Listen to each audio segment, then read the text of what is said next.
Welcome to the Why Music podcast, where we sit down with musicians to have conversations, talk about what matters to us music, life, our struggles, our triumphs, our failures. Basically, we're just here to talk to each other, learn from each other, and hopefully inspire some of you to continue doing what you're doing because we all go through the same struggles, especially this year. So, before we do anything else, I'd just like to say this is our very first episode, and we're doing it bigger than anybody else on YouTube because we have 0 subscribers. I know you could look around YouTube, you're not finding nobody doing this. All right, so let's move on.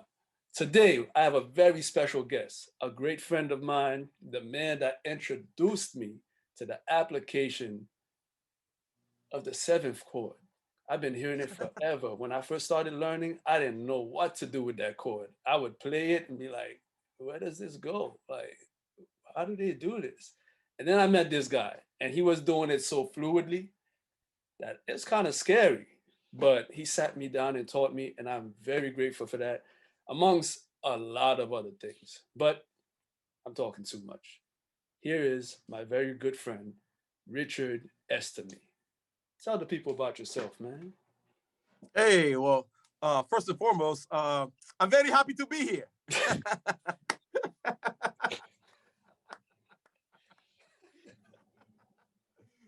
I'm sorry, it's a Coming to America reference. That's my favorite movie of all time. Yes, sir. My other moniker is Randy Watson. That's my other. Yeah, don't forget the Randy Watson World Tour is coming to a city near you. Anyway, Yes, sir. so so my name is Richard Estime. A lot of people affectionately call me Richie Rich, aka Randy Watson, aka the Young Esquire. I got a few different monikers, but yeah, I'm just a music director, producer, music guy in general, based out of South Florida. And number one, let me just say this: of all the people that you could have asked to be a part of your launch pilot episode, I am honored that you thought of me, because if anybody knows Paskinel is a big deal out here in these streets. He is well connected. Um, his name carries a lot of clout and weight. And so the fact Really? that you thought of me, absolutely, you'd be surprised. You'd be surprised. But I got to beef up the host. You know what I'm saying? I got to make the host feel good so I can stay on your good side. But all jokes aside, the fact that you thought of me, of all the people that you could have asked to be a part of your first episode, I'm honored and I'm grateful. And I'm just happy to be here, like I said before. Man, listen, the honor is all mine. By the way, people, this is my daddy's cup. This is holy water. All right. This is not liquor. Just letting y'all know. Or y'all Christians over there. I know we go to Absolutely. church. Start judging The me. Saints be watching. Mm-hmm. The Saints are always watching. Praise the Lord. Hallelujah. Absolutely. Let's get some of that Jesus juice. Yes, sir. Well, listen, man, I really wanted you on here because you have a wealth of knowledge like nobody else I know. You know what I mean? Like I've met a lot of musicians, been a lot of places, but I've learned the most from you as far Wow. as just musicianship. There's technical things you have taught me, but musicianship, a lot of people ask me, yo, man, how are you so disciplined, man? These other guys, they don't show up to the gig or they come late or whatever. I'm like, man, it's just the people I learn from, and you're one of those people. You're dedicated, you're on time, you know your stuff in and out, you know how to teach it, you know how to talk it, you live it. So I'm very, very honored to have you here. And I specifically called you because I wanted you to be the very first person on here, So I'm just glad to have you here, man. I Oh, mean, man, you're in I Florida, appreciate you, I'm in brother. New York. We don't see each other that often. And Hmm. it's nice to, sit down and talk, especially about the subject we both love so much as music, Absolutely. So I'm gonna go ahead and start with our very first question, man. You know, Okay. um, I know there's a lot of people that has known you for years, but some people may not know how you started playing music. How you started, even if the piano was your very first instrument or anything like that. So why don't you tell us what that story, man? Okay, well, how I started getting into music, I remember when I was as young as 5 years old. Oh, And I, believe it or not, my first musical influence in a weird way was Mr. Rogers, Mr. believe it or not. Rogers with the I sweaters? used to be, believe it or not, in a weird way, because even though nobody knows him as a musician, it wasn't like he Oh was, yeah, yeah, that's true. but I used to sit down as a 5 year old watching Mr. Rogers' Neighborhood. And it was funny. I would not really be paying attention that much to like the skits and the puppets and and stuff like that. I was really more so paying attention to the jazzy lounge music that was Yeah, playing in between he the was dope, segments and stuff man. like that. Yeah. And so my parents started noticing that too. Like I would just sit there in front of the TV, those old school big uh wood grain TVs, Yeah, that had would the sit on the record player floor. on top. Yeah, exactly. So I used to just sit Indian style, just bobbing my head to the music, just listening to it. And then I would have a old alarm radio Okay. next to my bed. And I used to, for some strange reason, I always gravitated to whether it be like the jazz stations, the classical music stations, uh, like the old school R&B stations, stuff like that. I mean, I was like 5, 6 years old, and that was the kind of music that I was listening to, when I was really young. And so around 10 years old, my dad one day walks in and said, "You know what? You're taking piano lessons." And I was like, "I am?" He's like, "Yeah." Uh-huh. Now, here's why he made me take piano lessons. Besides the fact that he observed how I just naturally gravitated to music, my best friend at the time and his older brother, they were taking piano lessons. And Okay. then so my dad was like, "Yo, I'm going to put you in that class." We were working with a private instructor that would come over to their house once a week. And so my dad was like, "Yo, I'm gonna, get you to learn the piano." So I was like, all right, cool. And then so, quick story. I don't know if I ever told you this privately. So I was taking piano lessons for a couple of years, and I was getting into it. But then I was like 11, 12 years old. I think I was in middle school around the time, and at that age, you start getting distracted with like, I was also playing sports. Uh, I was caught up with hanging out with my friends. I was, Uh-huh. chasing after girls at that age and stuff like that. And so I started getting distracted by different things. Okay. And so one day, and it was actually affecting my my my piano lessons because I wasn't doing my homework, I wasn't coming prepared, and different things like that. And Okay. then so one day my dad came to pick me up from my lesson, and he was asking my instructor, "So how's Richard doing?" And so my instructor was like, "Well, uh he's he seems to have a natural feel for the piano, and he seems to have a great ear. He seems like he could be, he has a lot of potential as a musician, but he just seems distracted. He seems like he's not into it. He hasn't been doing his homework, and so on and so forth." And then so my dad was like, "Say no more." So I'm like, That don't "Ah, sound snap," good, because bro. absolutely, because That does you and not I, sound good. we come from a Haitian background. Mm-hmm. And so our parents don't play when it Nah, comes, especially when it comes to like not doing your work and stuff like that. So I'm thinking I'm about to get a whooping. I'm thinking I'm about to catch it when I get home. And then my dad sits me down, and I'll never forget this conversation.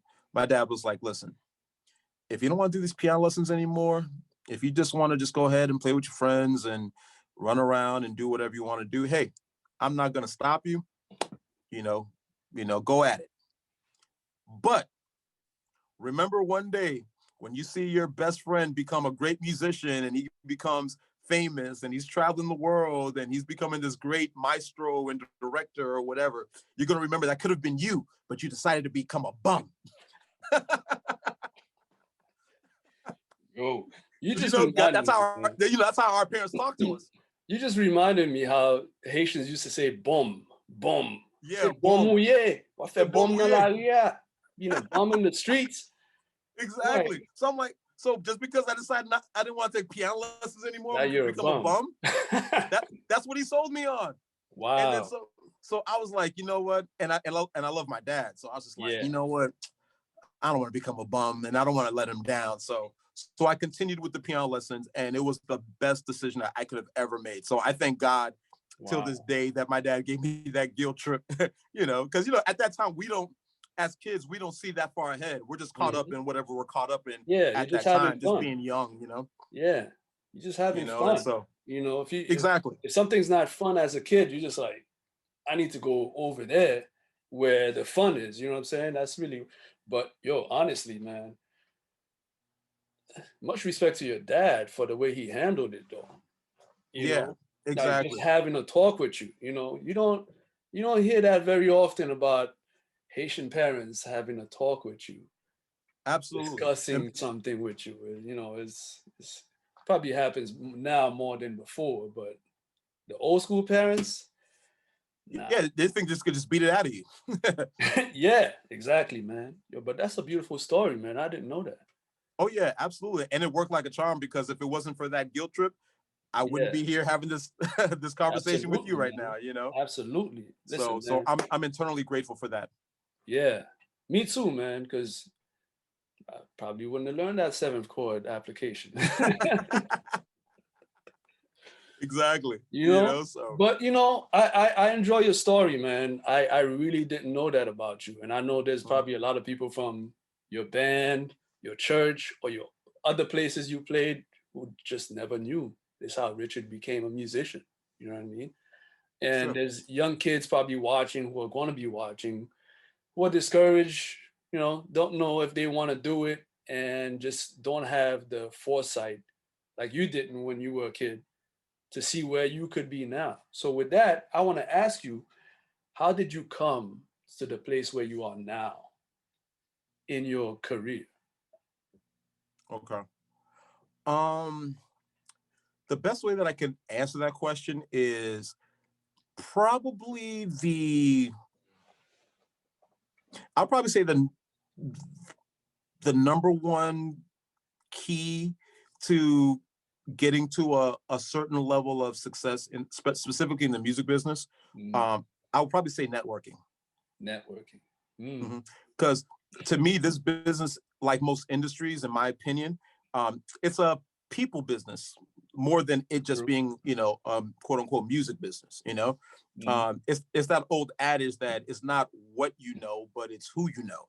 So um, you have to be in the scene, if you will, for people to see you, yeah. meet you, and then therefore hopefully extend opportunities. Because once you get those opportunities, your ability to be reliable, dependable, prepared, Mm, to be professional, and to be likable, those mm, things to me go further than mm. just your actual God-given talent. Okay, so Let wait, before you go Yes. on, the likable though. I like what that you said likable because I've experienced guys show up, excuse me, show up. So let's say a concert, those Mhm. concerts where there's like 100 artists and everybody has their set of musicians, Sure. and Hmm. you guys are coming in with their keyboards or their drums or whatever it is, setting up after you finish, and you experience these guys who just kind of like they're coming up to outdo what you did. You know what I mean? Got you. Hmm. They're coming up to kind of make you look like you were actually never there. And that's one of the problems I have with the musician community sometimes. It's just, Yeah. bro, you don't have to outdo me. I enjoy your music just as much as I enjoy mine. Absolutely. Then let me learn what you're doing, and you can learn what I'm doing. I have no problem with that because we we Hmm. we are seeing it from different lenses, and we're playing it different, adding a different feel to probably the same chord changes, Hmm. but it's there to inspire others. It's not for your own self ego and you know that kind of thing. I really Oh don't. yeah. And I'm glad you made that point, because a couple things I wanted to say about that.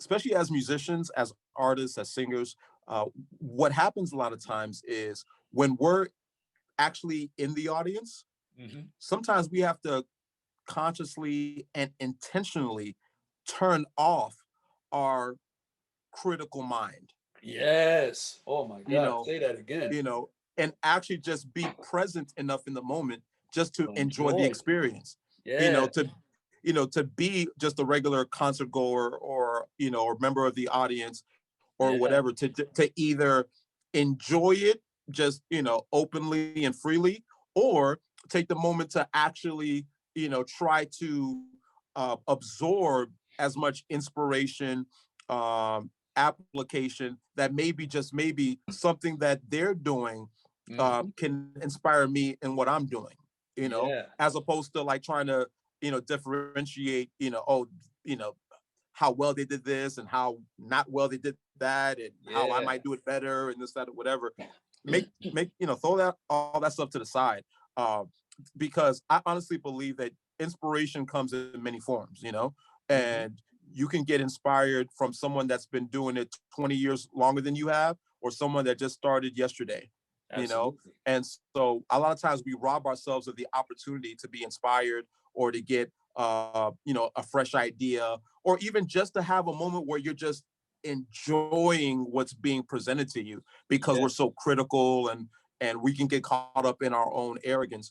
And one of the things that, especially when it comes to the likability thing, I think what a lot of people misunderstand is that being likable doesn't necessarily mean that you have to be a brown noser, or you know Ooh. or someone that has to like you know smooch to get your opportunity, or Hmm. or let me go here. Like, you ain't got to try to manipulate or sleep your way to the top, and Yeah. those Yeah. types of things. When I say likable, I'm talking about in the sense of, I know for a fact from my personal experiences, and I'm sure there's probably people like yourself and others that are watching this podcast or listening to this podcast, um, that can attest to how there are certain opportunities that other people do not get, or Hmm. don't get again, because people don't like dealing with them. People don't like working with them. Maybe because they're arrogant, maybe because Hmm. they also have a negative attitude. Maybe they don't remember when they taught us in elementary, work well with others. Yeah. Yeah. A lot of times your ability to work well with other people, Hmm. even if your talent is mediocre at best, but if you can work well with other people, especially like if you're dealing with an ensemble situation, whether you're in a band, you're an actor for a Hmm. stage play or for a movie or on a sitcom, whatever the case might be, whatever, where you're in a dance troupe, whatever the case might be, if you can prove that you can work well with people, whether it's just having a good attitude, Good or you're attitude. always Yeah. coming up with fresh ideas, how to gel Yeah. with others, Yeah. Get that in the goes mix. a long way. And one more thing, even when it comes to gelling, here's one thing that I've learned. My Because most of the bands and artists that I work with, normally I come at it from I'm normally in a musical director position. Hmm. But many times also as a freelance artist or musician, when I'm invited to, let's say if I'm subbing in, or if I'm being brought into a new situation that's already been established. So I'm coming in either like as a guest musician, Wow. or as, or just someone that's just kind of new to the situation.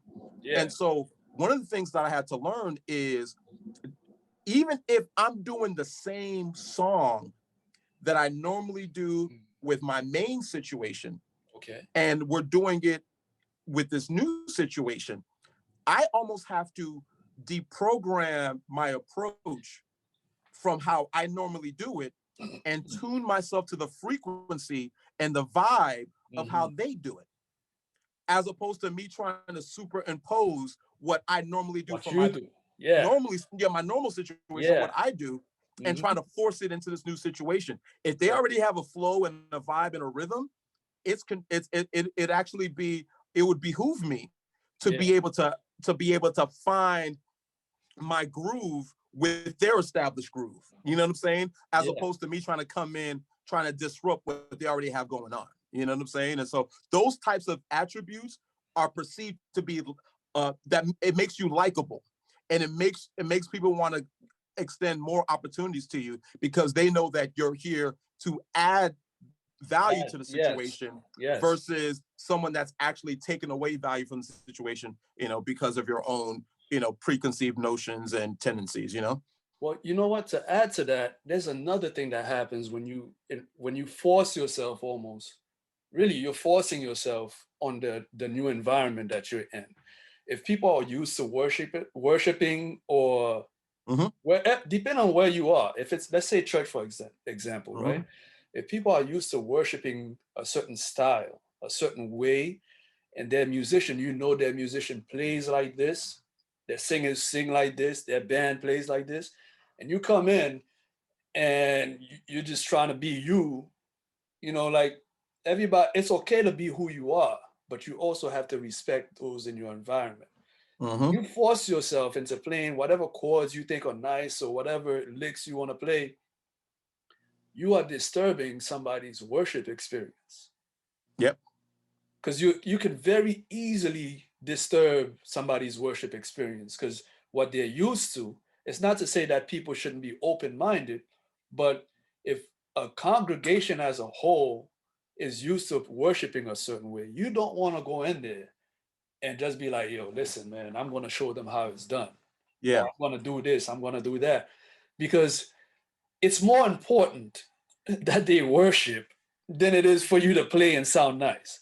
I've Mm-hmm. been in situations where I just play triads Yep. because I'm listening to the singers and I'm like, they're not going to be able to sing or to stay on note or whatever it is if I Mm-hmm. start playing these type of chords. You got to be Yep. sensitive to that situation. But there's something else I want to ask you. While we're Mm-hmm. at sensitive, right? And musicians coming in and what was it? Musicians coming in and being sensitive to what's happening. But let's say you're at your home church. I want you to Mm-hmm. talk about the sensitivity of following somebody like a preacher or even singers when they're Mm-hmm. talking, because man, you're awesome at that, man. You're amazing at that. Oh, I'm And humbled by that, bro. you've told me that there's a science to it. I haven't learned the science.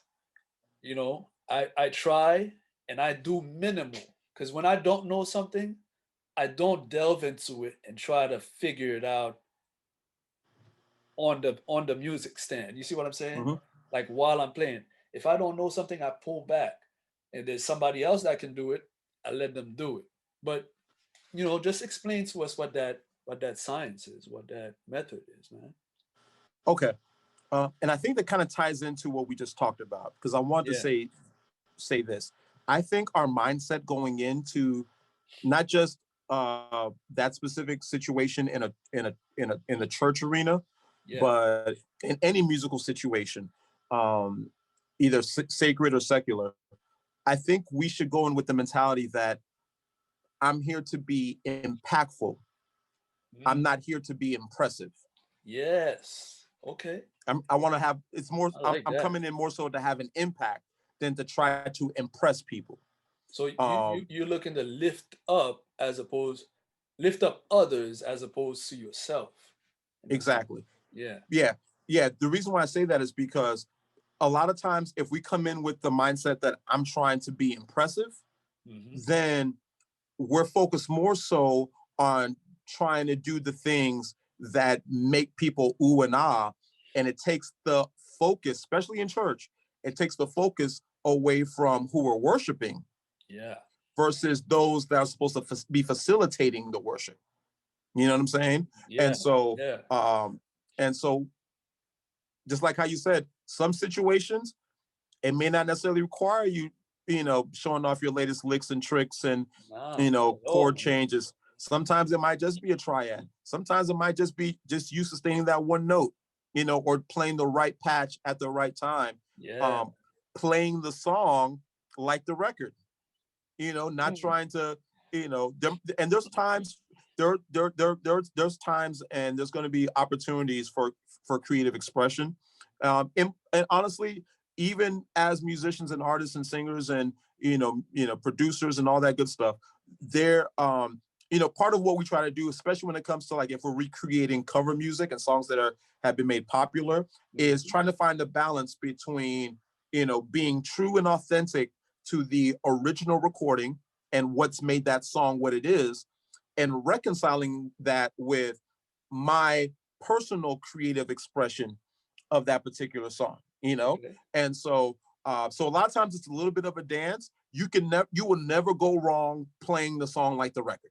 No, you At can't. the end of the day, that You can't. song became what it is because of how it's been produced, how it's In a been range. arranged, how it's Yeah. composed, Yeah. how it was written, or whatever. So there's Yeah. no need to recreate the wheel at best, Yo, man. but but there's still space for you to add your dynamic, your flair, your creativity. But as long as your personal expression of that does not take away from what's needed in that moment. Yeah. If it's, let's say in the sacred scenario, if worship moment, praise moment, you're playing for church or whatever the case might be, um, uh, especially when it comes to like certain like worship moments, Yeah. sometimes simplicity is key. Mm. I won't even say sometimes. I'll say most times Most simplicity is times, key. yeah.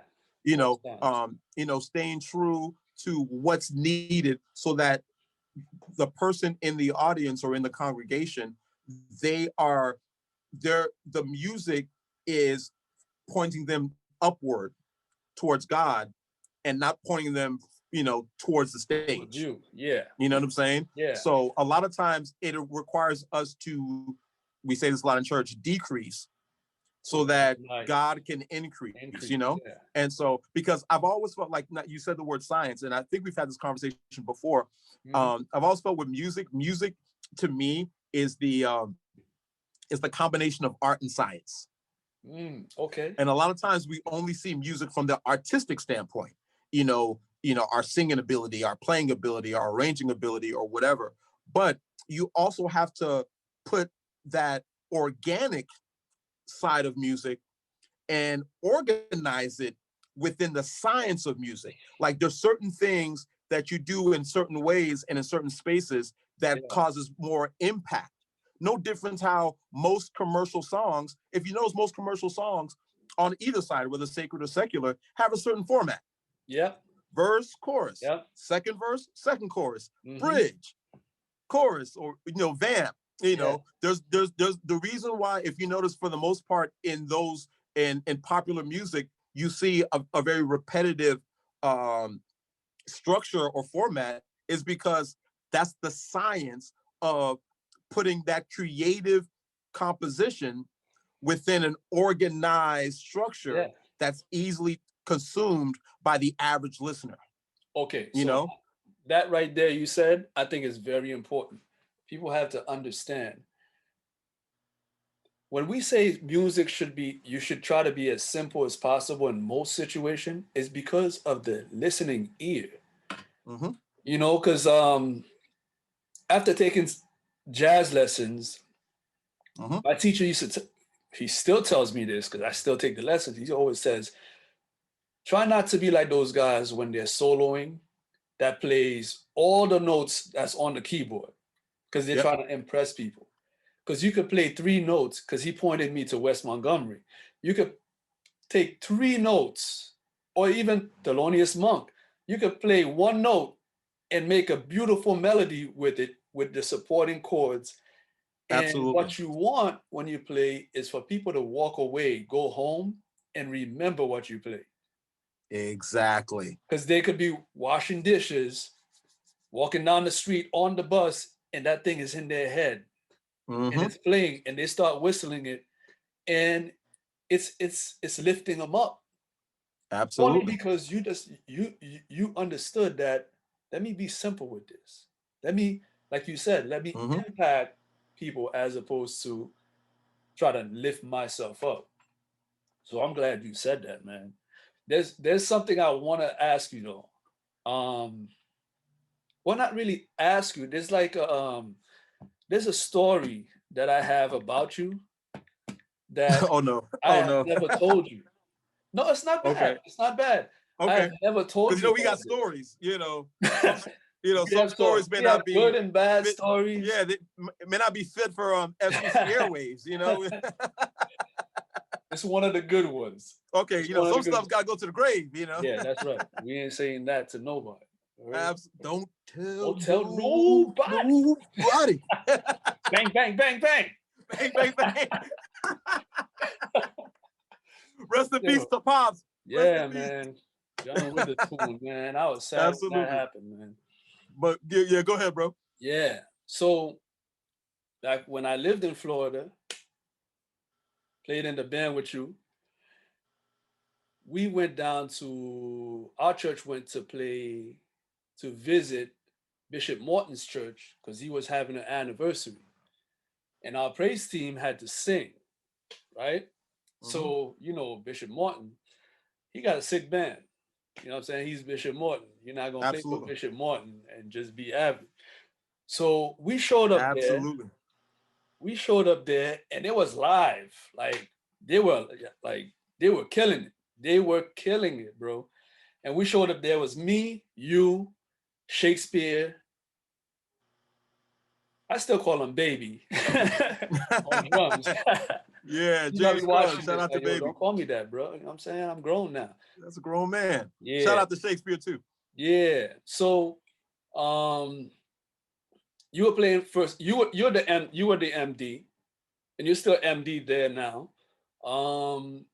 We got on stage to play. And I remember right before us, their band played, but you remember Joe, Joe, Mm-hmm. your boy Joe. Yeah. He was Shout out to Joe playing, too. yeah, he Mm-hmm. was playing for somebody else right before us, right? So Bishop Martin's band played, then Joe played for a group that he was with, and then Mm-hmm. it was our turn. Now I'm Yeah. walking up the steps like, man, my knees right now, son. I'm cold, I'm hot, I'm everything. I don't know what I'm gonna do. And you sat down on the keys, like you always do, nice, calm, and collected. Sat down on the keys, and Joe got off the keyboard, and you sat down on the keys, and he started playing these chords. And I don't remember exactly what chords you were playing, but all I remember was Joe was about to walk away, and some of Bishop's uh, two of his keyboard players were behind me helping me set up my stuff, and they made the face. You know the face when you hear something nice. Like you're playing these chords right behind each other, like going up, down, chromatics, doing whatever it is you're doing. And everybody's face is like, what the Oh yo? wow. And I'm sitting there like, I want to say that's my MD, but then I'm like, I gotta learn that. I gotta learn. But the great thing about it was you didn't do it to outdo anybody. You came in and you were getting yourself ready and setting up the atmosphere while the praise team was walking up, getting themselves ready with the mics or whatever it was. And I was still setting up. Shakespeare was setting up his bass. So the sensitivity there for you was somebody just finished playing, and right now it's almost dead silence. I need to play something while Mm-hmm. this is going on to fill in the space to keep people in the spirit of what's happening because nobody's talking right now and there's no music. But you did it so seamlessly and so phenomenal that all three bands were looking at you like, whoa, this dude, right? And when I saw Joe look at you like that, I was like, yeah, this dude is bad. Because Oh Joe is wow. bad, son. Oh, absolutely. Joe is Absolutely. bad, bro. Mm-hmm. And when I saw that band look at you like that, I was like, man, yo, this dude Richard is better than I thought. Wow, that's big words coming from you, bro. Listen, man, I already knew you were nice. But then when I saw guys who were supposedly considered nicer than us look at you and was like, what? I was like, maybe we nicer than we thought. You know what I'm saying? We need Sure. to get on here and do our thing. But we got on. I was scared throughout the whole thing. I'm not gonna lie. I was shaking. I went to the bathroom straight after. Uh, bro, I had the I chills. did not know the story. Yo, I had the chills, man. Yo, I had I never. never knew this. Okay. This was the first time I played somewhere that huge. You know what I'm saying? That was my first time playing somewhere like that. And so I was just like, man, you being calm helped me in a sense to actually play what I was playing, even though while I was nervous doing it.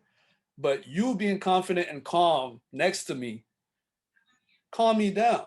It was like, yo, it's gonna be okay. Like, you got Richard right here. Shakespeare's crazy on bass. You already know. Saying Baby's over here killing it on the drums. Phenomenal drummer. Yo, all I had to do, play my pads, play my strings in the back, play a little bit of organ just to do the backup, and we were good. And I'm saying this story to say, man, you are a lot better than you think. And I know you're a very humble dude, and I appreciate that, man. And this was years ago, so I could only imagine where you're at now, because I haven't heard you play in a while. You know what I mean? But you have that sense of understanding what's going on in your environment, Sure. you know? But let's get to the science of it. Like, how does it work? What is it exactly that you were saying when somebody, because I've noticed when a preacher is talking, you find a key that's similar to the tone of voice that they're talking in. Okay. Or like if they say something, you just add a little bit of whatever behind it. You know, Mm-hmm. because there's people who are out there just looking at YouTube trying to figure this thing out. So what's the science, man? Okay. Um, a couple things, because there's a lot to unpack there. So Okay. before I break down the science, let me say this. Uh,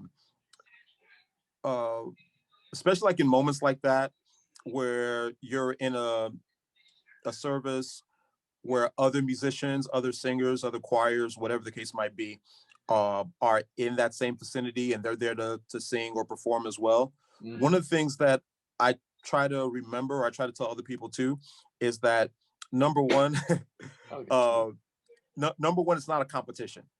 Yeah. This is not a this is not a battle of the bands. Mm-hmm. You know, ain't nobody walking out with a first place trophy or a ribbon.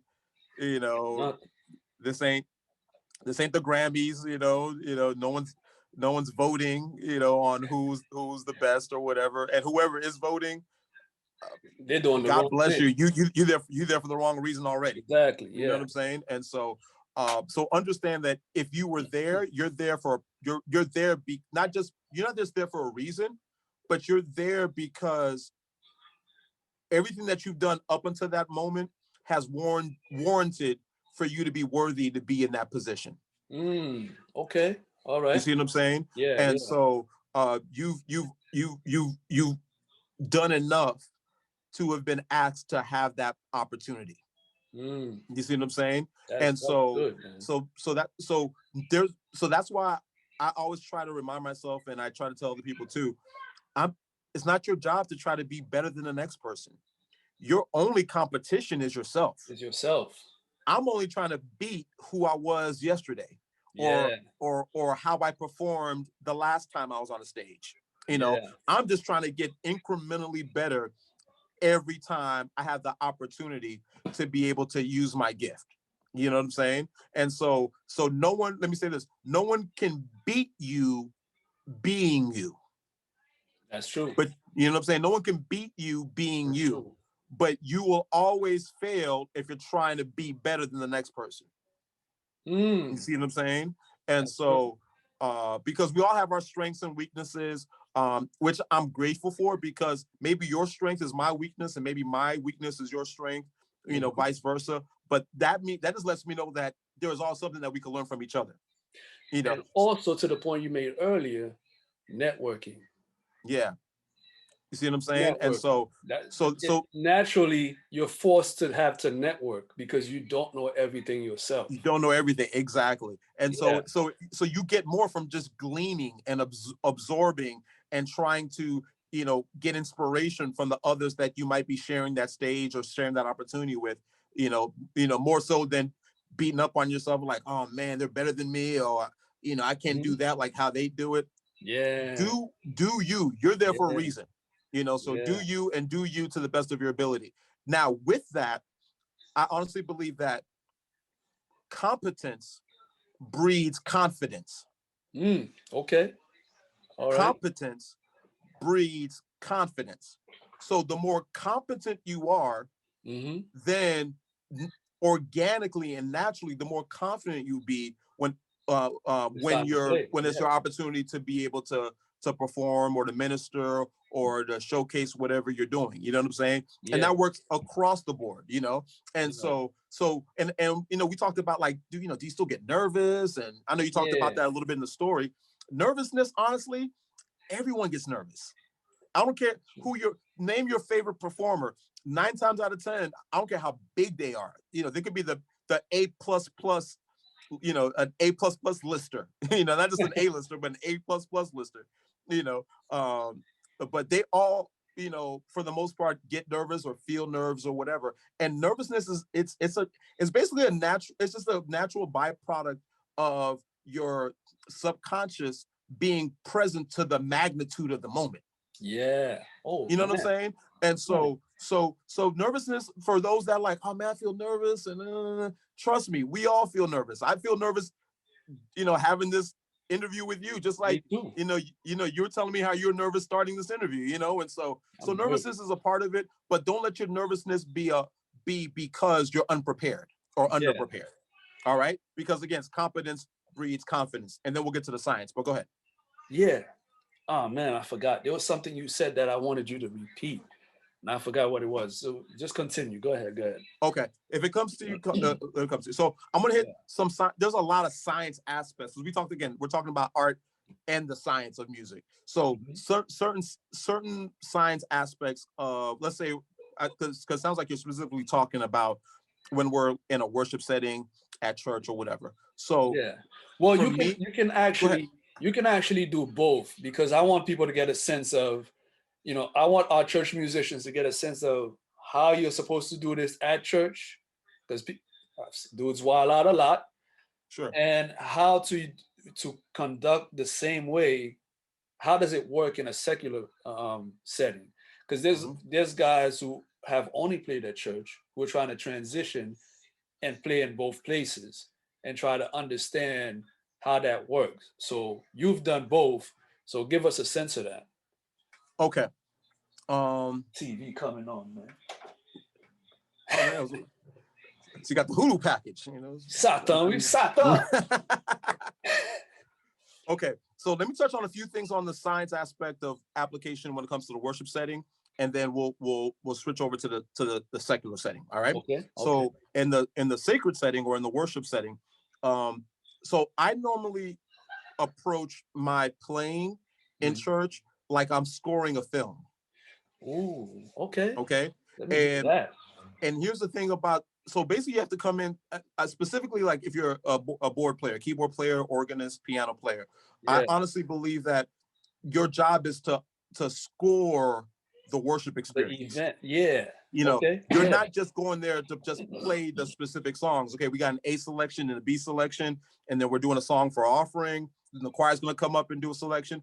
All those things are cool, Wait. but What? Hold up, though. See, I have yes, to say this. Like, I have never thought of it that way. okay, Right. I've thought about. Excuse me. I got a plan. Like as an MD, I think about I got a plan for each of these different things that's happening, from praise and worship, offering, pastor speaking, or whoever else is speaking, message, whatever. But I mhm. never kind of put them together as, yo, you're scoring this. You're scoring it. You're basically scoring. That's amazing. I never thought about it that way. Yeah, you're basically scoring the experience from start to finish. So you got to have a holistic view of it not just the song you're playing right now. Exactly. You know, because even when you're scoring, you also have to think of how, okay, if we're doing 4 songs, let's say we're preparing 4 songs, 2 songs for praise and worship, choir selection, and a song for offering. Okay. You almost have to think of how can I tie all of this to all 4 of these selections together musically in a way where it seems like it's one cohesive musical thought, as So that's opposed to just me just doing, you know, random selections. so that's like back in the day when gospel records used to have interludes. Interludes, intros, you Yeah, know, to kind of bring you reprises. forward to the next thing, like Exactly. seamless. I'm still a fan of albums that it feels like the album is taking you on a journey. Yeah. You know, some albums, and that's why I'm saying like scoring, you're basically telling a story musically. That's what the Yeah. score does. You're Yeah. telling the story musically. And Yeah. so like I'm a fan of albums where it feels like it's taking us from point A to point Z, right? Yeah. And it's like, you know, we're like you're taking us somewhere. You're taking us on a journey. And so I should be able to tell what's going on in the story just by listening to the music. Ooh, You see what I'm wow. saying? You know, just Wow. like when you're watching a horror movie, when you hear like that tension, like dun dun dun Yeah. dun dun dun dun dun, you Yeah. know, oh, something horrible or scary, you know, or terrifying is about to happen. You know, Yeah. if you hear something more melancholy or whatever, then it might be like a sweet moment or whatever. If you hear like fast-paced music, then it's probably like an action sequence, Yeah. you know, or Yeah. whatever. You know, if you hear more ominous tones or Yeah. ominous orchestrations, that might be more of a serious moment or a suspense moment where you don't want the music to take away from what's going on in that moment. And The this, yeah. music is just to be like it's only supposed to undergird and Yeah. support that moment. So Yeah. you know that you're effective, that you can close your eyes, not know what the dialogue is, and just listen to the music, and that will let you know either what type of movie this is or what type of scene that we're in. So Yeah. to me, I see the worship experience like scenes, you know. So let's Okay. say just hypothetically, you know, so in the beginning, you know, let's say they're doing a call to worship or prayer, you know, you might be playing random talk music, that kind of thing. But as a musician, as a musical director, especially as a keyboard player, one of the things our ear is our most valuable instrument. We got to be able to, that's why, you know, how they all say God gave us, you know, 2 ears and 1 mouth, you know, be able to pay attention and tune in to what's going on in that moment. The moment will tell us what we need to do or what we need to be playing, you know, to support what's transpiring. You know what Yeah. I'm saying? Yeah. So if, let's say hypothetically, someone's praying and it's just like, Father, we thank you for this opportunity to come into your presence, and, you know, just very lighthearted and free flowing, and then you can free flow with them too. Now, if they start getting into, let's say a high praise moment, you know, where they're like, you know, it's exuberant, it's giving praise, it's high energy, then you might want to go to more like churchy major, you know, churchy chords, you know, some of those, you Yeah. know, Yeah. those types of, you know, you Those might maybe movements. rumble a little bit just to kind of Yeah. support, Yeah. because if they're charging in, then the music can't be soft and, you know, and pretty in most cases. You got to be able to support the intensity of that moment musically. Yeah. Now, if they go, we're talking about science now. Mm-hmm. If they go into a worship moment, major chords. Stay away from Okay. all the crazy worship chords. You know, that 4 is clutch. Yeah. Yeah. Every That's time true. you go to that 4, you know, Mm-hmm. that's a word, you know, especially if you end the song on a 4, you already know that's a, Yeah. everybody lift those Yeah. hands, come Yeah. on and Yeah. worship. Those are, you know, that 4, That 4 is it dope, triggers bro. something, you know. Yeah. Or even if you go to a 6 with a 4 chord on top, you know, Mm-hmm. you go to a 6, what it does, instead of making it a minor chord, it makes it a major chord Major chord. with Yeah. a minor root, but Yeah. it still creates, you know, still keeps you in that worship. So I always try Yeah. to stay major when it comes to worship. You Ooh. know, Okay. Say that again. I Because always stay like in the major chords. You can might add a 7th here and there, but you know, especially depending on the type of vibe that the church is accustomed to. Uh-huh. You might certain adjustments compared to, like, let's say a CCM church versus a maybe a more of a gospel oriented musical setting. But like Uh-huh. the major sevens, those work well in worship moments. We went from praise moments to worship moments. Now here's clutch. If whether it's the preacher, the prayer warrior, whomever, could be the worship leader, depending on the moment. If they're going into like a warfare moment where they're trying to tear down strongholds and rebuke spirits and that whole thing, minor. Go minor. Explain that. Explain that. Why minor? Because I don't want to assume people know certain things, right? Because you know that minor chords give you a certain feeling versus major chord, Sure. but I don't want to assume, because for a long time I didn't know until, you know, late into my musical career that, hey, somebody sat me down like, if you play a minor, it's more so a sad tone. Let's go here. Let's go here. Yeah. So think about it like this. And you're right. Normally, when you hear major chords, Mm-hmm. You think you happy. think or you feel happy. Yeah. When you hear minor chords, it's sad, it's gloom, maybe you're, Melancholy. or whatever, Yeah. And so, but it's not always sad. Sometimes minor just means it's serious, Mm-hmm. right? Okay. And so let's look at it. Let's look at these three different phases. High praise moments, and you're doing those churchy chords with some of those blues changes and stuff like Yeah. that. Uh-huh. You know, it's happy, it's jubilant, it's aggressive, it's expressive. All right. Um, those major sevens, especially, and let me go back to the praise moments. The praise moments, especially when you go to the one, always remember the one.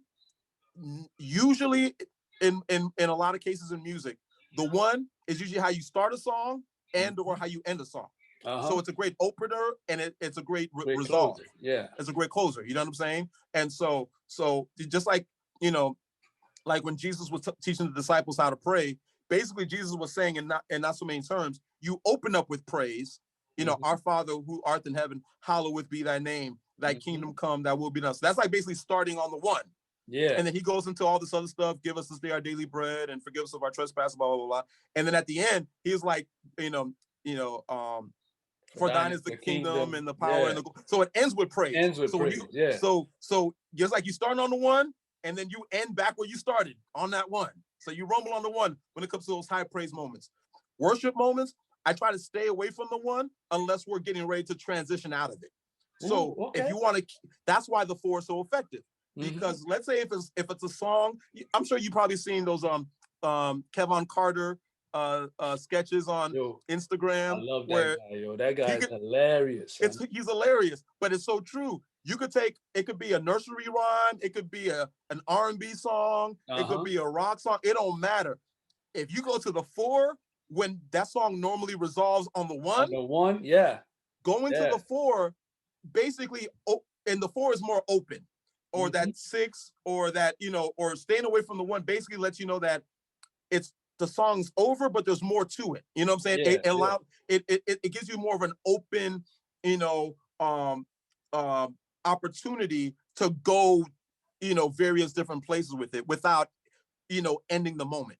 Yeah. Because anytime you resolve it, you're basically psychologically transferring the message that, okay, this phase is over Yeah. and we're about to move on to the next phase. So Yeah. that's why in those worship moments, I try to stay away from resolving it until we're clear we're shifting to the next phase.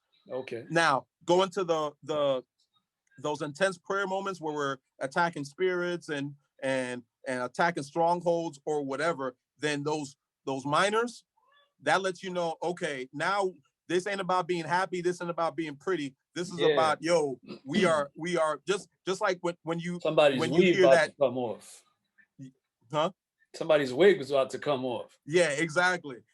So like in those those old movies where there's like a battle scene and you hear that Yeah. dum da dum da dum da, you see what I'm saying? Like Yeah. so a lot of those dark tones are very effective to communicate to the listener that this is an intense moment. This is a serious moment and in this particular moment, oh yeah, the kingdom suffered violence and the violent take it by force, so yeah.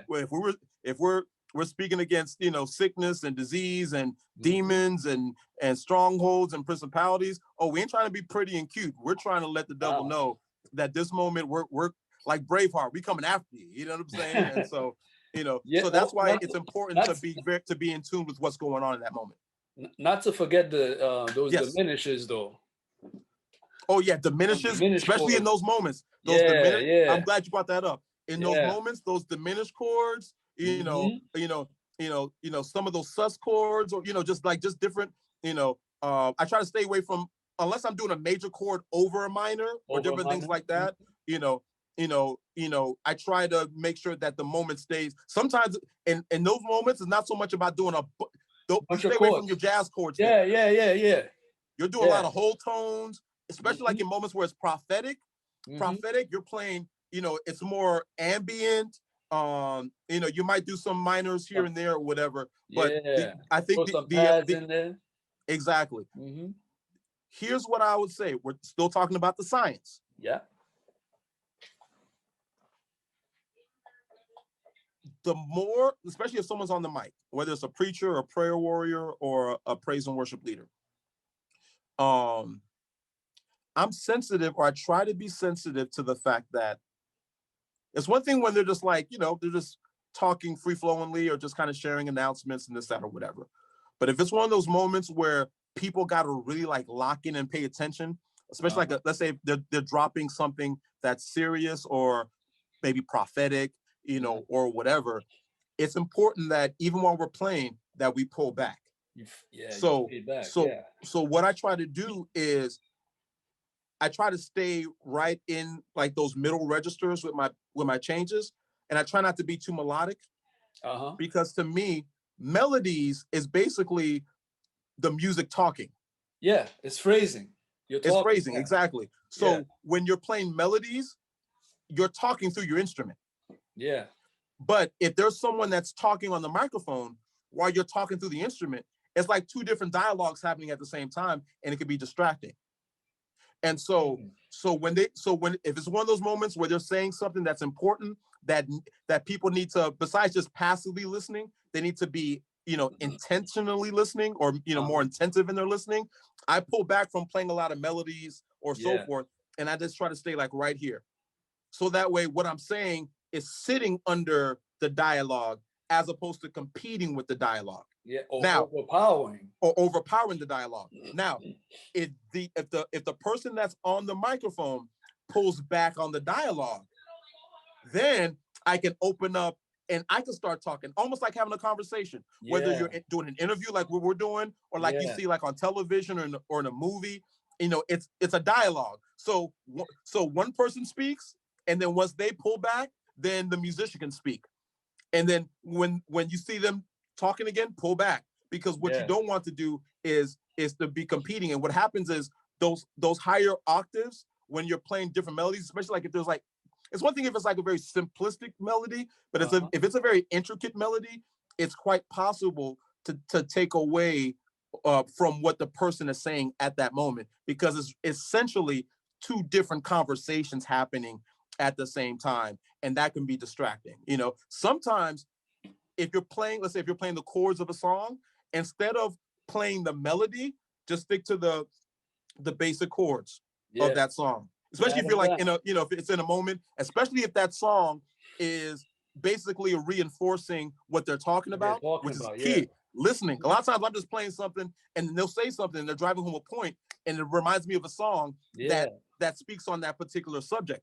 And so I will go to that song, and if they're talking, I will still go to that song, but I just kind of comp the chords. And if there's some moments where they're not talking as much, or they pull back, then I will open up and play the melody, But what I try not to do is because those higher octaves, they're in the, believe it or not, in a weird way, they're like in the same, think about it in this way, they're in the same frequency as the spoken word. Yeah. And so if my melody is over here and the spoken words over here, I got to be careful that even though I'm playing a very appropriate song, I don't want to distract too much, because I see sometimes I'm playing and I look at the audience and they're singing the song, which I kind of want them to be in the spirit of the song. But if that moment's really important for them to listen to, yeah, I try not to get too carried away so that I don't just take away from what that person that's on the microphone is trying to convey to the audience. And then when they pull back, and normally if there's a synergy between the musician and the preacher or the leader or whatever, then what they will end up doing is either they'll start singing the song, maybe they'll catch it, they'll tag it, or they'll fall back and let the music, go ahead and take it away. Because once we start taking it away, all it will do is just reinforce what they were saying. And it creates a great chemistry between the person that's leading in that moment and the musicians. Man. That's the science. That's part of the science of those moments.